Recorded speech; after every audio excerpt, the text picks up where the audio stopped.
দেখো ছাদে কত কাঁচা হয়েছে, এক ছাদ ভর্তি হয়ে গেছে।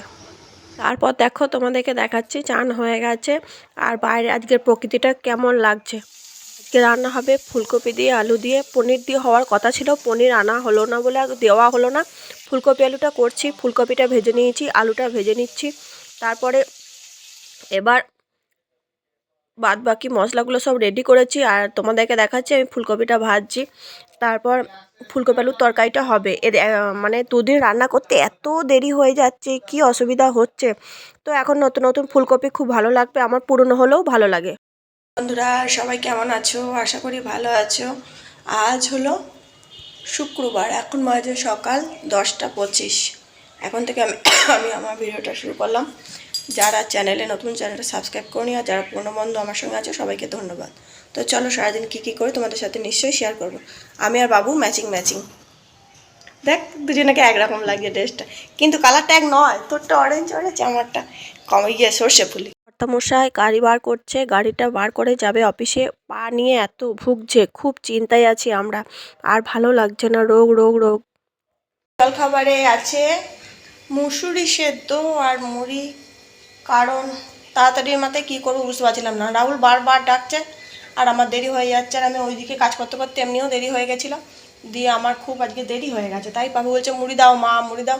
তাই জন্য আমি আবার তাড়াতাড়ি করে মুসুরি সেদ্ধ করলাম, কারণ অন্য তরকারি করতে গেলে আবার আরও টাইম লাগতো। আর মুসুরি সেদ্ধটাও অনেকদিন করা হয়নি, মহারাজ খেতে ভালোবাসে, বাসিস তো। এই টেবিলটা পরিষ্কার করবো বলে এলাম, এসে দেখছি এইখানটা নোংরা, এখানটাও পরিষ্কার করলাম, সব বার করে দিলাম। কত কি বেরিয়েছে দেখো এখান থেকে।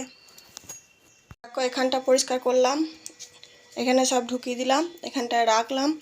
আর এই ট্রলি ব্যাগটা নামিয়ে আবার গুছালাম, ভেতরে কি আছে আমি চাদর খুঁজছি, চাদর পাচ্ছি না। কর্তার পায়ে আজকে 4-5 দিন আগে একটা জায়গায় ঠোকা লেগেছিলো, তো কেটেছিল ঠিক এইটুকু। ভেবেছি ভালো হয়ে যাবে, ডাক্তারমাকে দেখায়নি, একটা মলম কিনে 20 টাকা দিয়ে লাগিয়েছিল। তার আগে আর্নি কাজে লাগিয়েছিল, ভালো হয়নি। 20 টাকা দিয়ে মলম লাগালো, বললো যে আমার একটু কমেছে। তারপরে 2 দিন পর দেখছে যে কমছে না, ব্যথাটা আরও বেড়ে গেছে। ডাক্তারের কাছে গেছে, ডাক্তার বলেছে যে ভেতরটা হেঁচে গেছে, উপরে চামড়াটা ধুলো পড়েছে, ঠিক করতে হবে। ড্রেসিং করে উপরে চামড়াটা সরিয়ে দিয়ে, সে তো প্রচণ্ড চিৎকার করছে যে ও ভয় পাচ্ছে, নিতে পারছে না, ঠিক করে দিচ্ছে নিতে পারছে না, চিৎকার করছে ভয়ে। তাও জোর করে যা হোক করে ড্রেসিং করে ব্যান্ডেজ করে দেওয়া হয়েছে।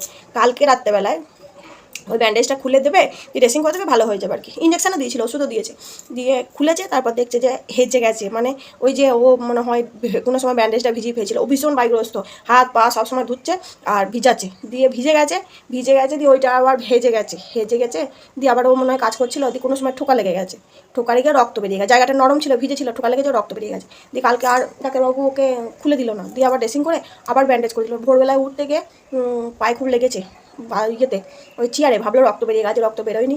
তারপর আবার সকাল থেকে ওকে মাথাটা ধুয়ে দিলাম, গাটা মুছিয়ে দিলাম, পাটায় ক্যারি প্যাকেট পরিয়ে দিচ্ছি, বারবার ডাকছে। চিন্তা হচ্ছে যে পাটা কেন ভালো হচ্ছে না। ওর এরকম হয় না, সুগার হলো না, কী জন্য ভালো হচ্ছে না, আমার একটু চিন্তাই হচ্ছে পাটা নিয়ে। আমার কালকে রাতে ভালো ঘুম হয়নি, শরীরটা থ্যান করছে, কী যে হচ্ছে কি বুঝতে পারছি না। তারপরে ওর বারবার ডাকছে, ও খুব ভিত্তু, বারবার ডাকছে। আবার ওপরে নিয়ে গেলাম, চেয়ার নিয়ে গেলাম, গরম জল নিয়ে গেলাম, গাটা মুছিয়ে দিলাম। আমি তো কালকে দেখেছি, আমি যদি না দেখতাম তাহলে আমি হয়তো বললে আমি বিশ্বাস করতাম না, কিন্তু আমি তো দেখেছি ওর পাটা কেমন হয়ে আছে। আমার চিন্তাই হচ্ছে, পাটা ভালো হয়ে গেলে একটু শান্তি হয়। আর ওর কিছু হলে না আমার খুব চিন্তা হয় যে আমি ওর পেছন পেছন ঘুরতে থাকি। আমার কিছু হলেও গ্রাহ্য করে না, শোনেই না, কিন্তু আমি ওর কিছু হলে না মাথা চিন্তা হয়ে যায় যে ভালো হয়ে যাক, যা করে করুক গে বাবা, ভালো হয়ে যাক তাহলেই শান্তি। কিন্তু ভালো হচ্ছে না কেন পাটা, দিয়ে সে খুব চিন্তা, পাটা নিয়ে খুব ভুগছে, না খেয়ে শান্তি, না শুয়ে শান্তি। আর এইটুকু বিষয় হলে না খুব চিন্তা করে। আমাদের যেমন যাই হোক আমরা উড়িয়ে দিই, কারণ আমাদের সময় নেই ভাবার, সারাদিন কাজ করতে করতে ব্যস্ত হয়ে যায়, আর কেউ গ্রাহ্যও করে না, আমার তো মনেও থাকে না ওসব নিয়ে। কিন্তু ওর না, ওর হয়েছে তো খুব চিন্তা হচ্ছে, তাড়াতাড়ি ভালো হয়ে গেলে শান্তি। তারপরে আবার টুকটাক ঘরদোরগুলো গুছাচ্ছি, টেবিলটা গুছাবো বললাম, আমি ঘরের ভেতরটা গুছালাম, ছাদে নিয়ে গেছি, চেয়ার জিনিসপত্র সব পড়ে আছে, গাদা ছাদে মেলা আছে। এবার যাবো ছাদে, কেন জানি না আমার শরীরটা ভালো লাগছে না মনে হচ্ছে, ঠোঁট মোট শুকিয়ে যাচ্ছে, মাথার ভেতরটা জানি কেমন হচ্ছে। 2 দিন ধরে, কালকে ভেবেছিলাম শ্যাম্পু করেছি বা চুলটা টাইট করে বেঁধে রেখেছি, তাই হয়তো এরকম হচ্ছে। কালকে রাতে তেল দিয়েছিলাম, ঘুম হয়নি, কিন্তু চান করেছি তাও ঠিক লাগছে না।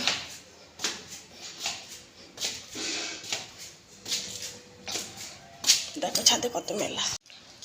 কর্তা মশাইকে এখানে চান করিয়েছি, চেয়ার গামছা কেচে মিলে দিয়ে গেলাম, এগুলো সব উল্টে পাল্টে দিই। চলো হাঁপাচ্ছি।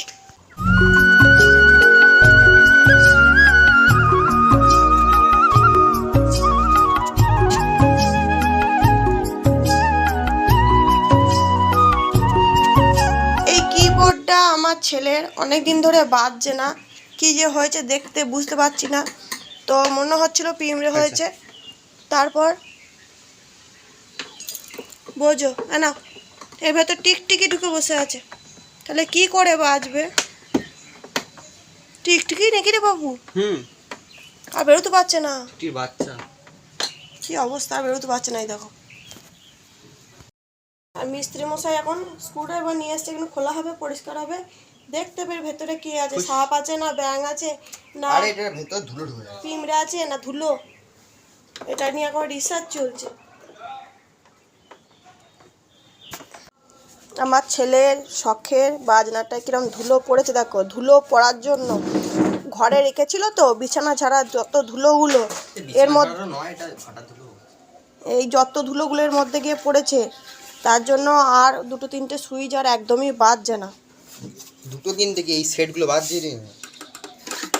দুটো স্পিকার দেখ হবে, দুটো স্পিকার প্রচুর সাউন্ড না, প্রচুর শরীর খারাপ, শুয়ে থাকবে। মা মা দাও দাও আমাকে দাও, আমার জিনিস আমাকে করতে দাও। এগুলো খোলা যায় আর খুলিস না দিদা, কিছুই লাগাতে পারছিস না, তখন আবার মিস্ত্রি দিকে নিয়ে এসে খুঁজে পাচ্ছে না সে। আমি এরপর হেয়ার ড্রায়ার মারবো না, সব ধুলো উঠে পড়ে। আমার কর্তা মশাই বলেছিল বাটার দিয়ে ডিম ভাজা করে খেতে আমার ছেলেকে, তো আজকে বাটার দিয়ে আমি একটু ডিম ভাজা করবো, দেখবো কেমন হয়। এই যে দুটো ডিম আমার এক ছেলে রাহুল সকালে খেয়ে গেছে। তোমরা এটাকে কিছু ভেবো না, এটা আমার হেসেলে নেতা, মানে কড়াই কড়াই ধরা, হাত মোচা ওগুলো। তো দেখো মাথাতে খুব সুন্দর একটা সেন্ট বেরোচ্ছে। এবার ফাটিয়ে রাখা এটা দিয়ে দেবো।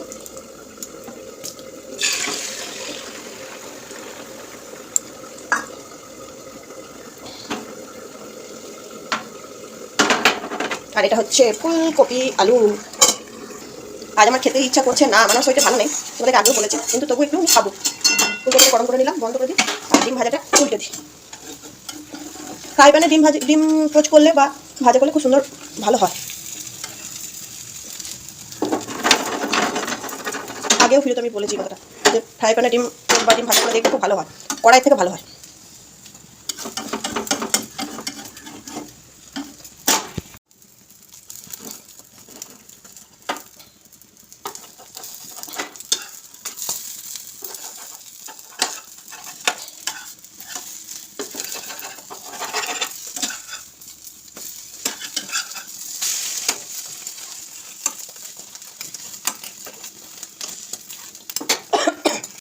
দেড়টা, এবার আমি আর বাবু খেয়ে নেবো। ডিম ভেজে নিয়েছি, ডাল আছে, আর কি বলে ফুলকপি আলুর তরকারি আছে, মাছের টক আছে, কিন্তু মাছের টক খেতে ভালো লাগছে না আজকে।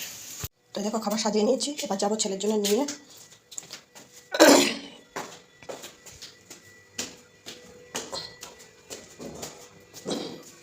এ বাবাই খাবি আয়।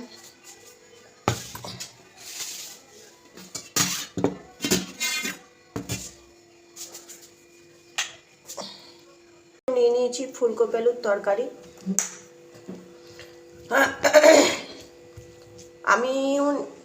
আমি আর ছেলে খেয়ে নিচ্ছি ফুলকপি আলুর তরকারি আর ডিম পোস্ট দিয়ে। ডিম পোস্টটা কেমন হয়েছে কি জানি, খেলেই বুঝতে পারবো। ঘুমাবো কি, লেবু খেলাম, তারপরে বড় মা ফোন করলো, তারপরে মা ফোন করলো, মাদেরকে ফোন করলে পরে আর পাওয়া যায় না, জামা কাপড়গুলো তুলবো, গাছে জল দেবো, এসব করবো, হাঁপিয়ে গেলাম, খাচ্ছি দাচ্ছি আর ক্লান্ত হয়ে যাচ্ছি।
বানিয়ে নিয়ে এসেছি, দেখ দেখ দেখ।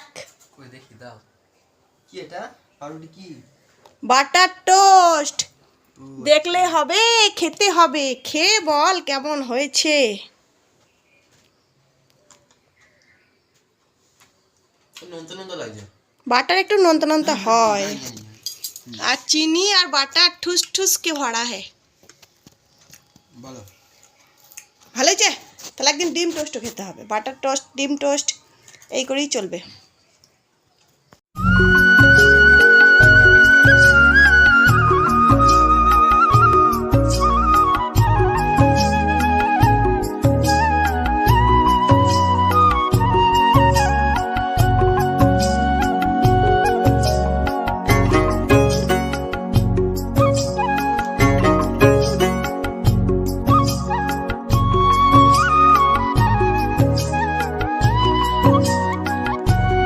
তো আজকে রাতে খাবার খেতে বসে পড়েছি, আর তোমাদের সামনে আসা হয়নি, খাবার দাবার করে আর সময় পাইনি।